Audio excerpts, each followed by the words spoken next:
Hi, this is Dr. Karen Wilson Starks, your host for the Voice of Leadership, the show for business executives and global corporations who appreciate a principled biblical lens on leadership, featuring the song Consuming Fire by gospel jazz saxophonist Ron McMillan. You are listening to our Resource Renewal Series featuring shows for times such as these.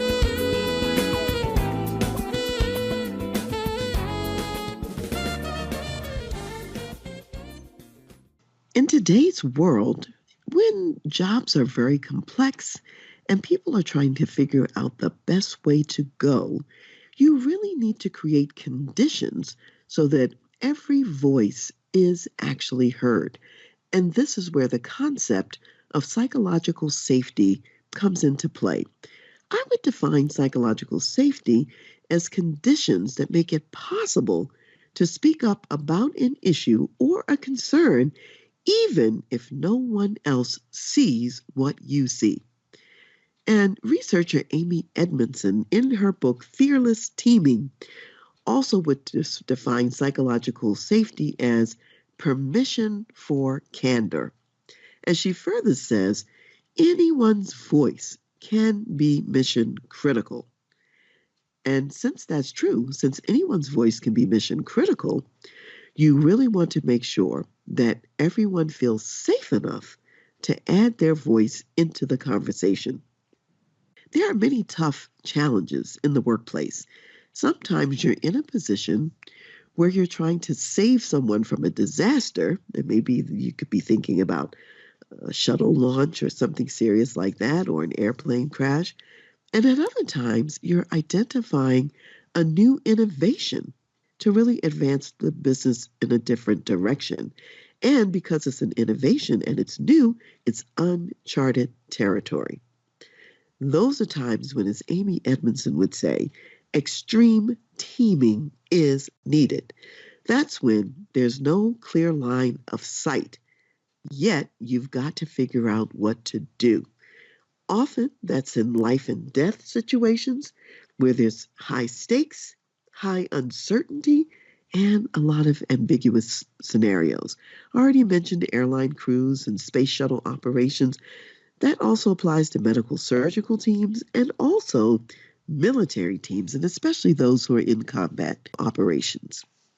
One of the things that Amy Edmondson's research has shown is that in hospital-based groups, when those groups are flat, more than hierarchical, and when people are able to speak up and add their voice into whatever situation is on the table, there is an 18% improvement in the work of those groups. So what I want to share with you today is what leaders can do to increase psychological safety. So number one, the leader can be the first one to step forward and to admit their own mistakes. When you as a leader acknowledge your own fallibility, and you're the first one in line to talk about your own mistakes and foibles, you're giving permission to others in the organization to do the same. Secondly, the leader can very purposefully invite others to speak. Don't just wait for people to come to you. Go around and you talk to them. You invite their voice. Let them know that their perspective is important and needs to be heard. Number three, the leader can be accessible. People often don't speak up if they can't find you or if you're not around. So be accessible. And one of the things you want to remember is that it's really a sign of health in an organization when there is disagreement. That means people are willing to say things that may be different and that others aren't thinking. And sometimes it's those different perspectives that prevent a disaster so that you're not in a groupthink or yes man type of a mode. Now, in organizations where there is no psychological safety, they have several problems. Number one, problematic silence. 2, a failure for people to ask for help. And 3, people valuing looking good more than really accomplishing the mission. So if there's no psychological safety, I'm going to keep my mouth shut. I'm not going to say what I'm thinking. And that's problematic because what I'm thinking may need to be heard. And if I fail to ask for help, even when I don't know something and I need help, I might make an error or a mistake that has devastating consequences. And at best, I'm also failing to learn something new. And if I'm focused more on looking good myself rather than the mission, well, that can also have some unintended consequences as well. So, psychological safety allows people in your organization to focus more on the mission than on looking good themselves. In this environment that we still would call VUCA, which is volatile, uncertain, chaotic, and ambiguous, and that was a term that's coined by the military, the Army War College in particular, in '89, you want to create a culture for voices to be heard. So, again, what can you do as a leader? Number 1, admit your own mistakes. Number 2, invite others to speak. And number 3, be accessible. As a leader, it's your responsibility to model psychological safety and to create the organizational conditions for people at all levels to really understand that their input is critical and valuable to the organization's success. Can you hear me now? Can you hear me now? Do you remember those words from the Verizon commercial? Well, it's actually a very good question. Can you hear me now? We're going to be talking over the next few weeks on the subject of communication. And a lot of times people think that when we say communication, we're really talking about speaking and getting the message out. And yes, we are talking about that, and we'll spend some time on it. However, today, I really want to focus on the most important part of communication, which is actually listening. And if you think about it, we have 2 ears and 1 mouth. And I know you've heard this many times before because we probably need to be listening twice as much as we're speaking. So this segment today is called First, Listen to Understand. Now you might wonder, well, why do I need to understand the other person first? I've got something important that I want to transmit. Well, here's what we know. People tend to really listen better once they've been heard. So if you're wanting someone to listen to you, first demonstrate that you know how to listen to them. So you might ask, well, what am I listening for? There's several things you want to listen for as you hear people. For one thing, you want to listen to what I call the 3 Ps. The 3 Ps are passion, purpose, and practices. So when you're listening for passion, you're listening for what's the feeling behind what the person is saying. Are they excited? Are they angry? Are they happy? Are they fearful? What is that feeling word that you could identify that goes with the message? So listen for the passion or the feelings. Secondly, you might want to listen for what I'll call that purpose. And the purpose is what's important to them. What really connects with their values and why they do things. So the purpose is all about why people are operating in the way that they're operating. So as you listen to others, see if you can get some kind of a window on what their why is, what their purpose is. And then thirdly, you're listening for the practices or just what are the facts of what they're saying? What are they talking about? What did they do yesterday, today? Or what was in that story? And you're gathering those facts as you're listening to the practices, what the person is doing. Now, as you listen for passion, purpose, and practices, then you have some options as a listener to let the speaker know that you hear them and you understand. So, number one of the things you can do is to just reflect back the content and the feelings that you heard. says, well, as I was just listening to you, I think I heard a lot of excitement about this new job opportunity that you're moving into. Or I heard you talk about the learning curve that you imagine you're going to have to climb in order to step into these new shoes. So you talk about reflect back the feelings you heard and or reflect back the content that you heard from the other person. You also want to be a little bit sometimes like a parrot or a little bit like a tape recorder and just even summarize, almost like word for word, just little segments of what you heard. And you said, well, why should I do that? The person will say, why are they parroting me? Why are they copying what I'm saying? You're doing that to say, I am listening and I got it.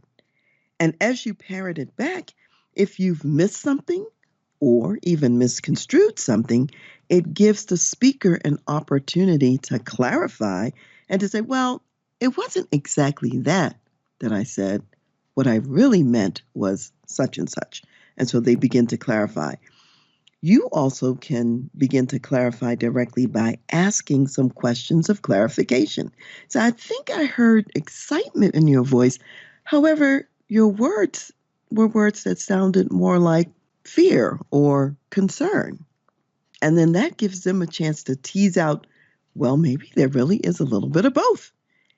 And then the speaker has a chance to go a little bit deeper in what they're saying. So your objective is to be that sounding board, that mirror, so that the person who's talking actually gets to say more and they actually clarify for themselves what they're talking about.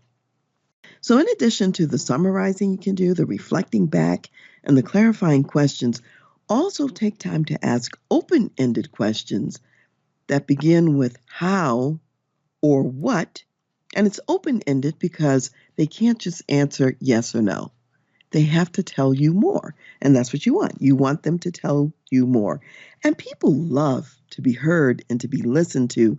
And we're in a world that's moving so fast that people just aren't having a forum for being heard.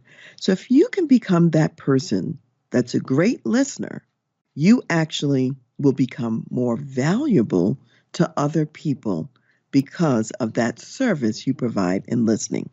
So in the workplace, as you are listening deeply to others and they clarify their own thoughts and feelings, they're going to come to new ideas and epiphanies that can be used at work. And you also are going to see ways to connect with what they're saying to take an idea to the next level. So, back to the original question, can you hear me now? Can you hear me now? Here's an observation I have. The best organizations that I see out there and with whom I work are organizations that really know how important it is to listen. And in fact, they are listening every day with a refined sense of hearing and also hearing between the lines, both about what is said and also what is not said. And here's something else I've observed. In most cases, when there's a major conflict or a big upset in an organization, 9 times out of 10, communication is at the center of that conflict.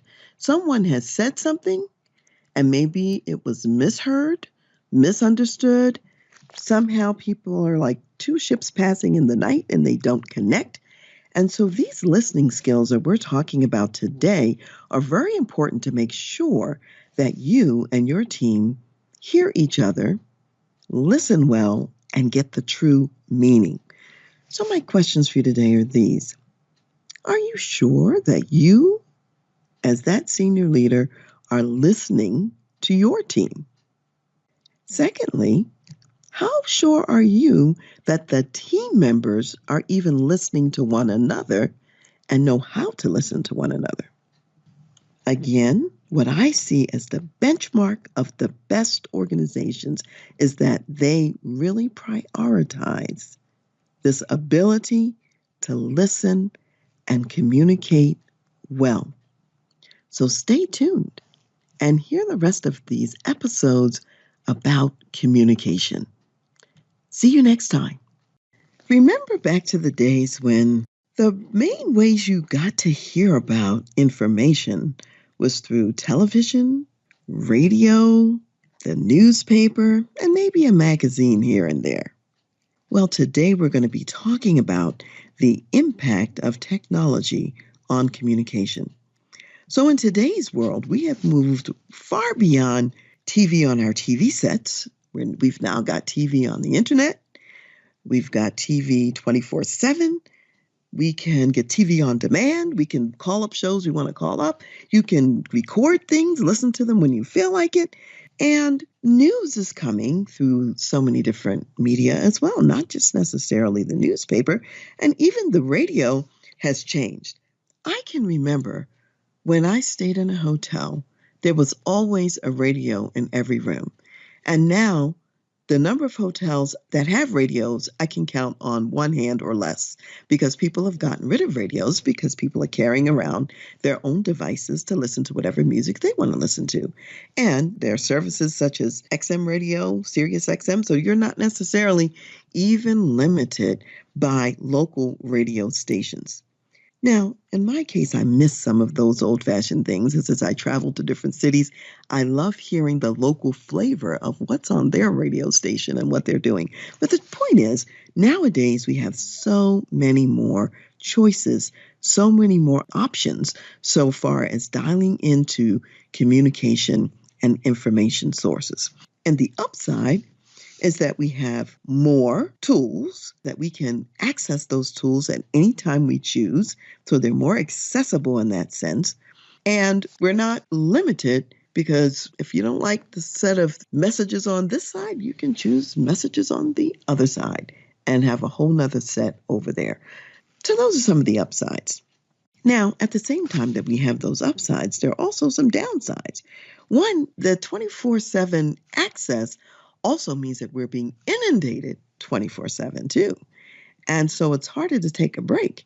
I mean, back in the olden days, like if I think about the days when my father was growing up and there wasn't really electric lighting, once it got dark and there was no electricity, the day was over. There was nothing else to access. Nowadays, the day is never over. So you could be up 24 hours being bombarded with different communication messages. So there's much more burden on us individually to monitor how much information we let in and when we stop pursuing information and when we actually take a break and when we actually rest. Another potential downside is that many years ago, the primary way we accessed most people was face-to-face and direct, and then secondarily, perhaps on the telephone, and that was still kind of voice to voice. In today's world, people don't always speak voice to voice as often. The communication may happen more through an email that's a little more remote, a text message, and as we're communicating in these written formats, sometimes something gets lost in the translation. And sometimes people can misperceive messages because they don't have access to all of the emotion behind it, or perhaps some of the other cues that would let them know what you're really trying to say. So in this world where we have lots of technology and lots of options, there's an upside and there's a downside. One of the things that I think we have to be mindful of in today's workplace is that we don't lose our face-to-face skill. And one of the things that I'm seeing in workplaces today is that sometimes people are so accustomed to communicating in sound bites and communicating in text shorthand that they may forget how to have that longer conversation and get to the deeper level understanding that we know is so necessary. And we'll see two people with offices right next door to each other. And rather than just walk next door, they're sending an email or a text message. And although email and text messages are wonderful, when the person is next door to you, maybe that's not the best option. And so that's something we have to think about. Now, as you know, tools in and of themselves are neither good nor bad. Tools are just that. They are implements that we can use for our good, or if they're misused, then they can certainly be for our detriment. So, what I want you to think about is all of the new technology tools that are available today. Perhaps as the leader of your organization, pull your team together and collectively do an audit of the tools that you are using in this new media bucket. And as you do the audit, maybe on one side of the whiteboard, and that's an old tool, you'll have a list of the pros for using these tools. And on the other side, you have a list of some barriers or some things that may be standing in the way. So, for example, it could be extremely useful how your organization is using email, how your organization is using social media. In what ways is it helping you to connect with your customers more effectively, to add value, and begin to talk about that in a very strategic way. So this is a strategic kind of a meeting that you can have internally. At the same time, if people are wasting energy on social media and spending time there that's not really productive, and it's not really helping you to become a best place to work, or it's not helping you to have competitive advantage, identify what those behaviors are and collectively agree as a team which things you're going to want to reduce. So when you leave your strategic meeting, you should have a pretty good idea of how to leverage each tool for its effectiveness for you and your organization and your strategic objectives. So have fun doing that, taking your audit, and I'd love to hear how it goes. So keep me posted. Today, we're talking about generational differences in communication preferences. So, first, let me make a few quick admissions myself. So, in my case, I'm actually a member of the baby boomer generation, and I am one of those people who has tended to be a late adopter to technology. So, I want to give you some examples. I remember when cell phones were first becoming quite popular and when they started adding the texting feature to the cell phone. And in my case, I just couldn't understand why anyone would want to send a text when you could just as easily send an email. To me, it just seemed redundant and it just didn't make sense. And in fact, you'll be shocked to hear that I actually called the phone company and told them to just block texting off of my phone because I saw no use for it and didn't want to have anything to do with it. Now, those friends of mine at the time who had children, teenagers or younger children, they learned first the value of texting because their teenagers were texting. And so those parents then they had to get with the ball game. They had to step into this new reality and they picked up texting first. And I talked to some of them and I said, "Well, I just don't get it." And they said, "Well, texting is so much better than email because it's more real time and you can be quick about it and you don't have to waste a lot of time on the phone." And I'm thinking, I'd rather talk on the phone any day. So finally, as I was working in the work context and found that there were just some members of the younger generation, I could leave them as many voicemails as I wanted. They weren't going to answer back. They weren't going to answer the phone. If I texted them, they answered immediately. If I sent them an email, that was almost immediate as well. But the phone, which was the baby boomers' prize thing, no, they were into telephone messages in the same way. So this was really interesting. It was like, okay, if I'm going to be in connection with those from the younger generation, maybe I better learn their preferred mode of communication as well. So I called the phone company and said, all right, let's turn texting back on, and learned how to do it. And now I text all kinds of people and love it and do see the advantages of it, but I didn't see it right away. Something else that I noticed as a baby boomer person is when I send text messages and when I send emails, sometimes I have a tendency to write a message very much like the way we learned to write in school. So I might have less of the acronyms, more of the long sentences, And I got some feedback from some younger people that, oh my God, this is overwhelming. We don't want to text with this much information in it. They just want maybe a line, a few words, and definitely the abbreviation so they can quickly see it and be off and on to the next thing. Well, okay, so when I'm speaking to other baby boomers like me, I write as much as I want.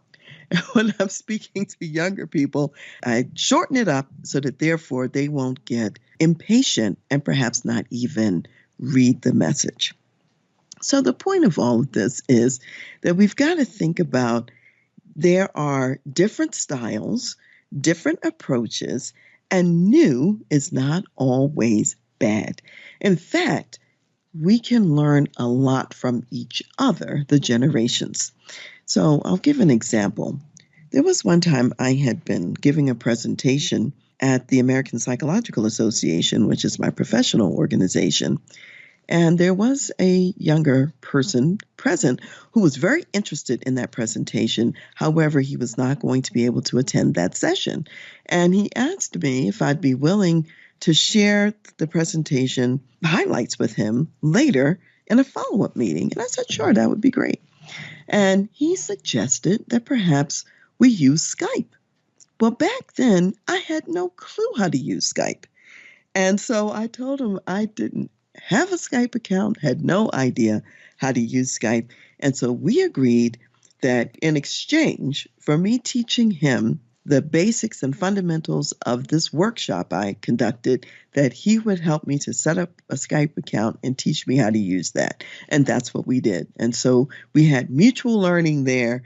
The point is, it's not always the older generation teaching the younger or the younger generation teaching the older. If we keep an open mind, we can have mutual learning in the workplace. And those things that one generation does better, they can actually help the other one to learn. So I find that on the baby boomer side, very often we have very well-developed writing skills. We're also very good at face-to-face communication, and we can share with our younger colleagues something about that. However, in general, they are much better than the baby boomers at this new technology, and they know more about the social media world and about new applications out there than I do. And so I can learn a lot about that from them. And collectively, we can decide in the workplace, what do we need to have the best mix for the kinds of audiences that we're trying to reach? As we've been talking about the younger generation and also the older generation, each having talent and skill, I'm just sitting here remembering back about my own journey and thinking that if you had said to me some years ago that I would actually have a successful podcast, I would have laughed because I didn't even know what a podcast was. And in fact, when I first heard the word, I had no clue what people were talking about at the time. And yet, I've had to learn about that and to show up in this medium as well. Now, I remember many years ago, I could go back 20, 30 years ago when I was on television. I can go back when I was on the radio, more traditional radio. And now in today's world, I'm actually starting to create television programming for the internet and online. And the podcast is just like a radio program in the new world. So each of us, if we're going to continue to grow and develop in the workplace, we have to embrace new approaches. And we have to remember that there are people in the workplace who already are more naturally wired towards the side that maybe we don't know as much about. And that's both for younger and older. That means the younger generation has something to benefit from in terms of the older, and the older generation can also benefit from the younger. So let me remind you, some years ago, IBM actually did a commercial, and this commercial featured a young person launching this new website and showing that website to his boss. And on this website, you had flames coming out and all kinds of bells and whistles. And the boss looks at it and says, that's really fabulous. That's really wonderful. And then asks the question, but does it do inventory control? And the younger employee says, well, no, I don't know how to do inventory control. And here was the beauty of it. They were able to get the flames flaming out from the website from the younger guy and the inventory control from the older person in the workplace. And when they put it together, now they had a more powerful product. And that's what we're talking about. We're talking about how are you leveraging, still having these multiple generations in the workplace. And I know a lot of times people are complaining about the generation gap and what's not working with having multiple generations in the workplace. But here's my challenge and homework for you. I want you to think about what are some of the learning pairs that you can create in your organization between someone who is on the younger side and someone who's on the older side. And as the two of them sit down together, they'll be doing a learning audit. So if I was the younger person, I'd say, here are things I'm great at. Here are the things that I love to do, and here are the things that I can share with you and teach you. And then the older person does the same thing. And then they decide together which ones are we really going to exchange and what's the strategic value and benefit to the business. How will us sharing those particular pieces of learning help us to take the business to the next level? That's what it's all about at the end of the day. So have fun in your learning pairs, and just remember, diversity is also positive and powerful. In today's world, we are actually working and operating in a variety of geographically dispersed teams. So, as the boss and leader of an organization, let's say you might be in New York City. However, you might have team members in China, you might have team members in India, you might have team members in Europe somewhere, or in South America, Mexico, Canada, very much geographically dispersed, maybe even in Saudi Arabia or perhaps somewhere in Africa. The point is, organizations today are global. And when you're dealing with geographically dispersed teams, there are some unique communication challenges. First of all, there's the challenge of just different time zones and finding a time that's agreeable for everyone to meet. And sometimes that agreeable time might mean that it's 4 in the morning for someone, and maybe the next time it's 2 in the morning for someone else, just to be able to meet at the same time. You're also dealing with different languages, and sometimes the meeting is held in the language of the business, which may not be every person's mother tongue when you're meeting. And you're also dealing with different cultures as well, different cultural expectations about how to show up on a meeting, or how do you treat your boss, or to what extent do you disagree or share different ideas. So all of these fit into the communication challenges, in addition to just missing some dimensions by not being face to face. Fortunately, the technology does help in that we can do some meetings where we can see each other through different conferences that have a visual component. Yet there's still nothing better than face to face, where you can have 3D, all aspects of really seeing the person, hearing the person, and experiencing them in all dimensions. In this world where it's maybe 2 dimensions or 1 dimension, or somehow 2.5, but not quite all of the dimensions that are possible in communication, some interesting things can happen. So let me just give you just some examples. Over the years, I've worked with many team members who have been virtual, even to my own business, and that I've had to work with across the airwaves or the wires. And back before there were very many tools that you could share screens and things with, I remember sharing verbally a vision with the virtual assistant about the kind of graphic that I wanted her to produce.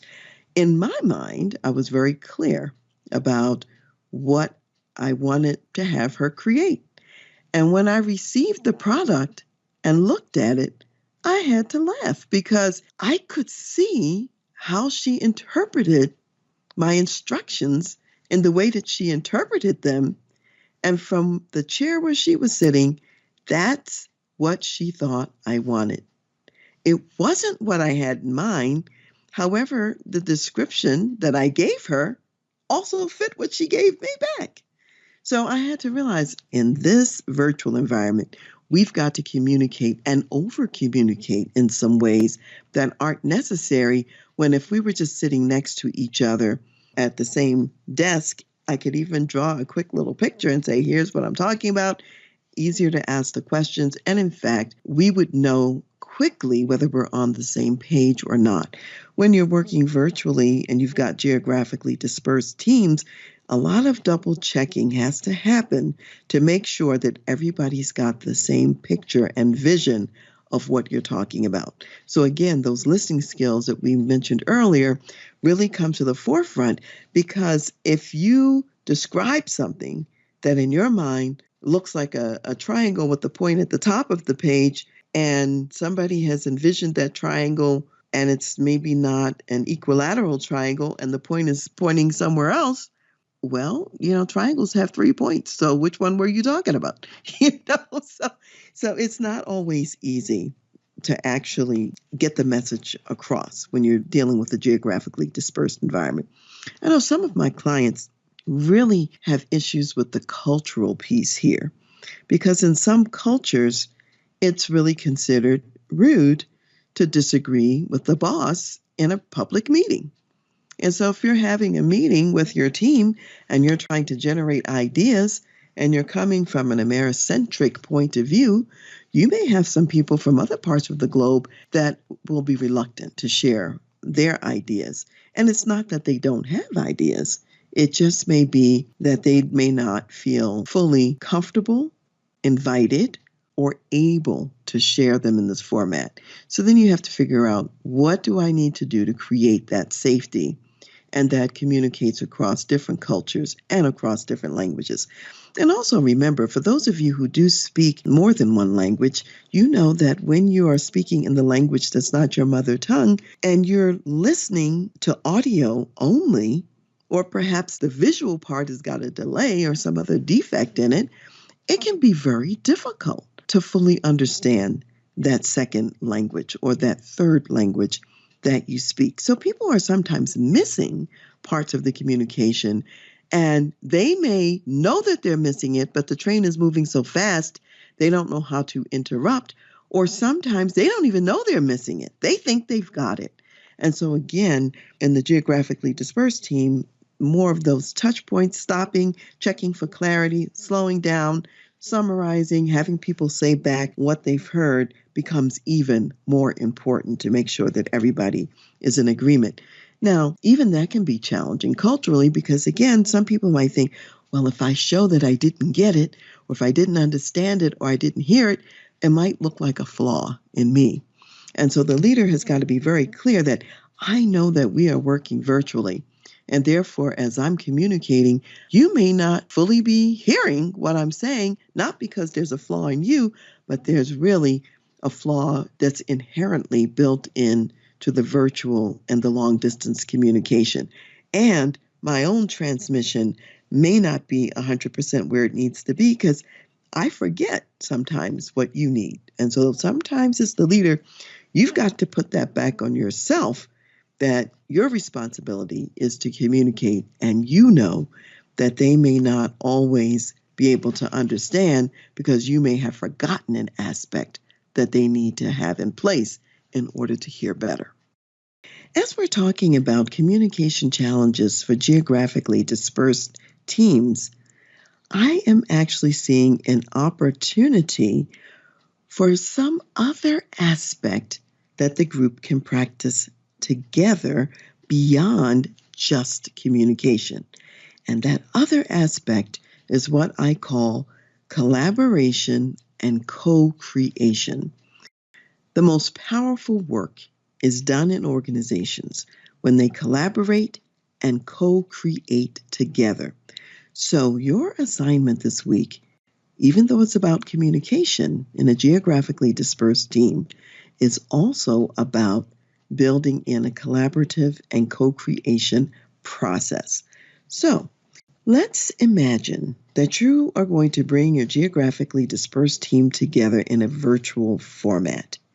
And in that virtual format, you're going to talk about all the ways that the virtual experience is working for them, what's facilitating communication, what's going well, what do they like, and what else do they think they need in order to understand better, in order to collaborate more effectively. Now, because it is geographically dispersed, and because you probably are dealing with different languages and different cultures, I'm going to suggest that you send this assignment to each location, the same assignment, but you send it to them in advance so that they understand what that agenda is going to be about and that you encourage them, those who have local partners, to actually meet together locally to generate some ideas and a list first so that they're coming to the meeting with the pump being primed a little bit. And those who may be alone in a particular location, they could still do some brainstorming in advance of the meeting. This is important because if you're speaking in a language that's not your mother tongue, to think of all of this suddenly and hear about it for the first time in the meeting is daunting. So to know the agenda in advance, to have a chance to practice in advance, and then come to the meeting with a starting point, and then to be able to collaborate and co-create together, you're actually facilitating their success because now they have a leg up on the process. Now, once you're in that meeting together, you're going to brainstorm and you're going to talk about what all's going well. And I would encourage you as the leader to have a list of some things that in your mind you are doing to facilitate their success. And then say, how's that working? I'm thinking it's facilitating success, but is it really? Maybe it's not. And if it isn't, then what would work better? Because we can change some things. So look at everything you're already doing, get feedback on that, and then generate what do we need to move out and what else do we need to put in that we don't already have. And when you do this, not only will communication improve for your geographically dispersed teams, you also will improve collaboration and co-creation. So, have a wonderful time creating together and enhancing communication.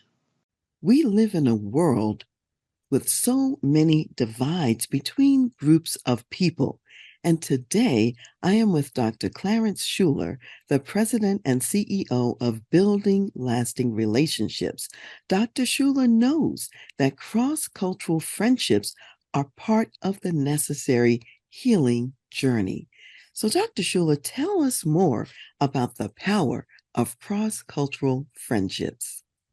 Well, Dr. Karen, I love to do that. And maybe the most important relationship, or one of the most important relationships we can build, are cross-cultural friendships. And the reason, because we have so much racial tension. And we found that if people from different cultures become friends, it actually lowers the racial tension in America. Dr. Gary Chapman, the author of The Five Love Languages, the New York Times bestselling author, and I have written this book, this resource called Life-Changing Cross-Cultural Friendships, how you can help heal racial divides one relationship at a time. And we believe if people would get that book and read it with a friend and talk about it, or make a cross-cultural friend and read through the book together, it can change lives forever and change the racial tension in America and make it a better one.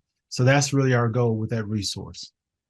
Thank you so much, Dr. Schuler, for sharing that. And for those of you out there, if you would like to donate and contribute to creating cross-cultural friendships in our world, go to clarenceschuler.com and make sure you pick up a copy of the book for yourself and start a new cross-cultural friendship today. We've been talking a lot about communication, and in today's episode, I really want to talk about talking the walk of change. Very often we hear people talking about walking the talk, but today we're going to talk about talking the walk. And when you're in a change process, that's a very special situation that brings unique communication challenges, some of which we've discussed already to some extent, but I want to give change its own special little place because there are aspects of it we want to remember in moving forward and not forget. So, one of the things that I've noticed that senior leaders often forget in the middle of a change process is this: whatever the change is, the senior leaders have been meeting about that change and talking about that change for a very long time. So they've already had an opportunity to get acclimated to the idea of the shift and the change. And typically, when they start rolling it out to the organization, they think the organization should hear it for the first time, suddenly be on board with it, and the next day be ready to move in the new direction. And what they've forgotten is that they didn't even go through that process. But in fact, they've gone through a process that took some time and some layering of effort. So when you are talking the walk of change, there are a few pieces to keep in mind. Even when the change is positive, and even when it's something good, there's a lot of framing that has to happen. So let me give you an example. I have a client who had a group that he was leading, and they were geographically located in a very small town in the United States. What each person in his office loved is that they had a very short commute to work. And where they worked, since it was a small town, wasn't a lot of traffic. Some people could ride their bicycles to work. It was, just facilitative of the kind of lifestyle that they wanted to have. The corporation actually built a much better facility that was a little bit farther distance away, and it was going to require everyone to have to drive to work. Now, at the new facility, they had much better facilities in terms of office space. Everyone had a much nicer office in the new building, and they also had premium dining facilities available on site in the new location. The building was beautiful. However, there was the commute and the loss of the small town atmosphere. And so the senior leaders weren't thinking about the fact that this positive also had some negative aspects from the point of view of those people who could ride their bicycle to work previously.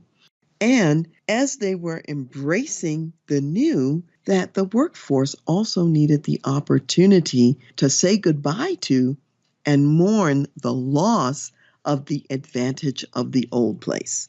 And you might say, well, that old place wasn't as great as the new place, and maybe it isn't. However, there were some reasons why people liked working there.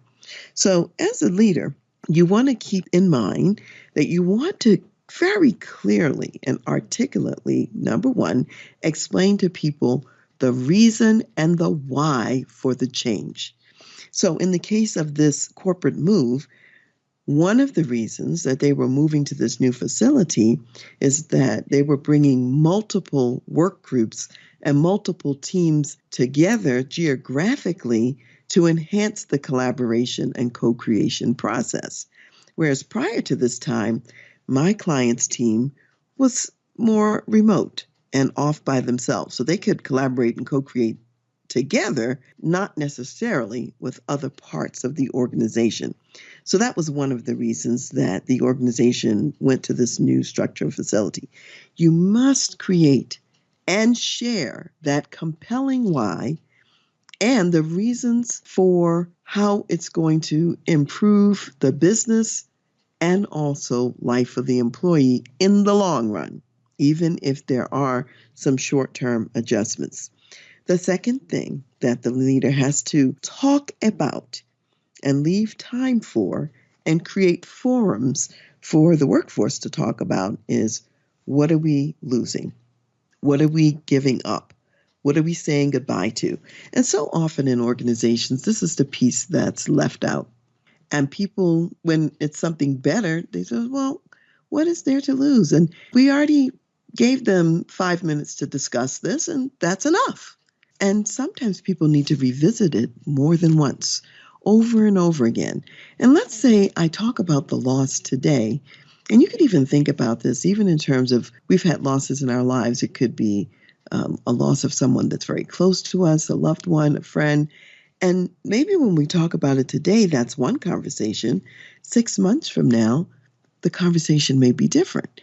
And our friends, really good friends, don't say to us, "Oh, you talked about that 6 months ago. There's nothing more to say." Because maybe 6 months later, you're in a different place, and the way you're talking about it is also different, yet it's an important next piece to the healing. So organizations have to slow down and allow this processing that can take more time than just one session to really do the grieving and to say goodbye to the old.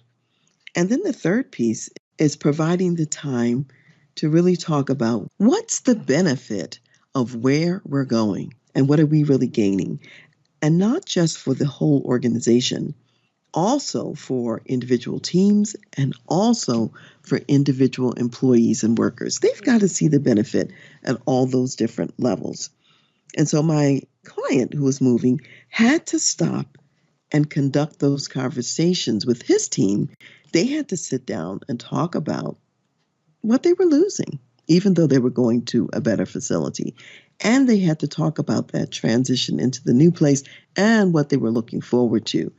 It's hard to talk about what you're looking forward to before you stop and say goodbye to the old. So remember, all three pieces are important: the why, the goodbye, and the hello. Today, we are at the final episode of a series on communication. And today, we're going to talk about what I'm referring to as legacy communication, or in other words, creating an organization that's built to last. And what I mean by that is that there are some communications that need to be in place that ensure that wisdom and knowledge transfer occurs for the next generations. And in today's workplace, we are seeing that there is a large segment of the workforce that's retiring right now. The baby boomer generation, a lot of us are retiring and moving on. And we have garnered a lot of years of wisdom and experience. There are processes that people in your organization know how to do almost blindfolded. And yet, because of some of the phenomena we talked about earlier of wanting to hold on to information rather than to share it, when they leave your organization, this information goes right out the door with them. And sometimes people might even, and this is not maybe a fun thing to talk about, but there are people who actually die too. And if that information has not been shared before they leave the earth, so to speak, we've lost that. So wise organizations are always thinking about how do we continue to do that knowledge transfer? How do we create the SOPs, the standard operating procedures for almost everything that we do? And where do those SOPs reside so that there's wider access to that information? Where are we building in cross-functional knowledge and expertise and redundancy, so to speak, so that critical information is not just in the head of one person? So as the senior leader in an organization, it's your job to figure out how to create that legacy communication. And when I say that it's your job, I don't mean that you do it alone, but you are responsible for making sure that it happens. I have a number of clients that are family businesses, and family businesses inherently know that they've got to figure out the processes that they need to put in place to do that generational transfer. And if it's going to be a transfer within the family, then who else is going to take over and take on the leadership of the company?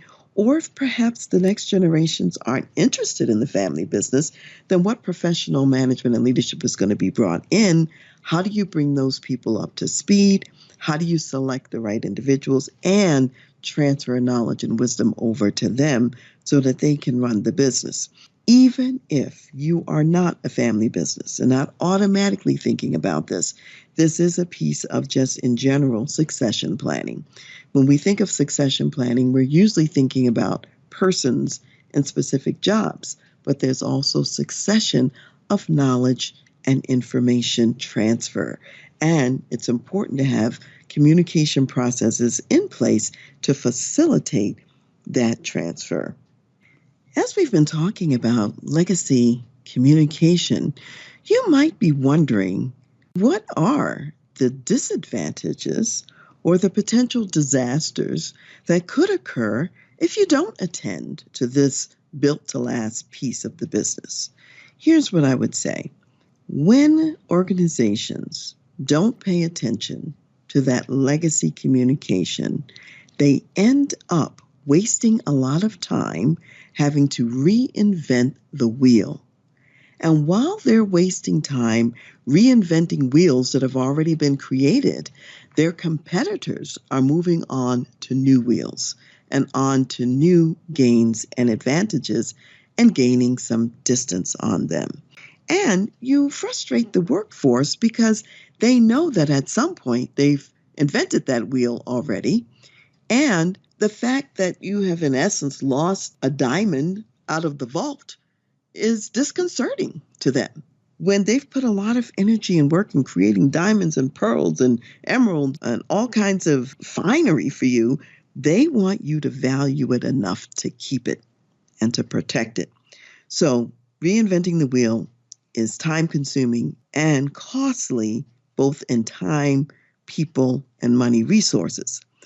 The other thing is you're losing very important ground and time because of not having those blueprints, if you will, for what you've already built. This gives your competitor an opportunity to gain competitive advantage and to be able to meet the needs of your customer better than you can.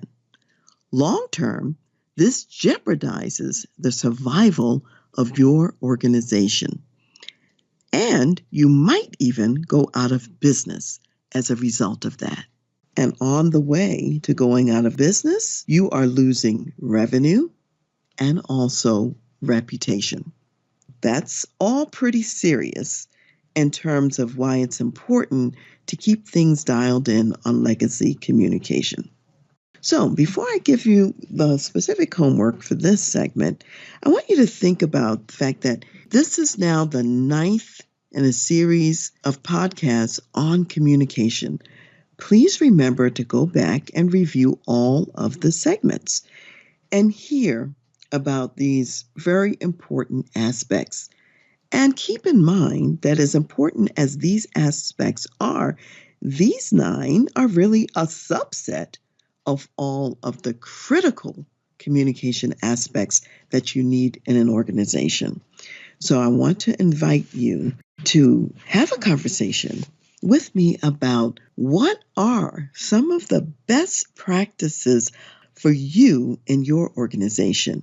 How can you create legacy communication that transcends time and that transfers knowledge in the most effective way for your business and your industry? So give me a call and we'll talk about it.